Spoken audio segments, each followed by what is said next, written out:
Assalamu alaykum qadrlik anglag'uvchilar. Anglayotganinglar mahallamni yoritgan Oy bilan suhbat programmasining hayot hikmatlari sahifasi.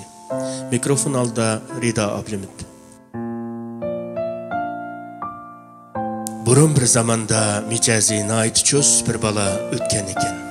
Bir kuni dadisi uningga bir qop mix berib, har qitim ochiqlangan chig'da yoki biras bilan so'qishib qolgan chig'da ho'ylidagi tamga bir tal mix urib qo'yishni taplabdi. Birinchi kuni u tamga 37 tal mix uribdi. Keyingi kunlarda u o'zini tutib olishga boshlabdi. Tamga uradigan mixlarmi bara-bara azlashga boshlabdi. Shunda qilib u o'zini tutib olishning tamga mix urishdanmi ko'p osonligini his qildi. Oxir kunlarda u tamga biror tal mixmi urmaydigan bo'ldi va bu ishini xo'shallik bilan dadisiga aytib beribdi. Dadisining o'g'lining bu gapini anglab, "Endi sen buningdan keyin bir kunmi ochilmasang, tamdagi mixdan birini sug'urib et" debdi. Kunlar bir-birlab o'tishga boshlabdi. O'g'li oxiri tamdagi mixlarning hammasini sug'urib bo'ldi.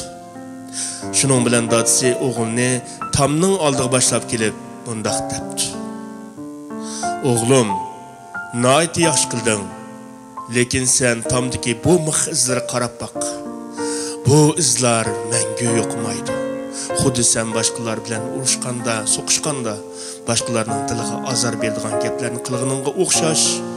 Bu izlar ularning qalbida mangu o'chib ketmaydi. Ya'ni sen birisiga pichoq silib urib, ondan keyin pichoqni sug'urib atsang, yorisi osonlik saqamaganga o'xshash ish. Sen har qancha apo so'rsangmi, yara shu bitim qilaverdi. Do'stlaring sening qimmatli boyliging o'g'lim.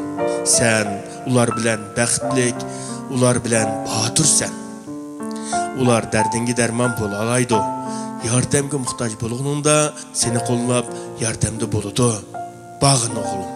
Endi berib do'stlaringga ularni yaxshi ko'rganligingni ayt" debdi dadisi.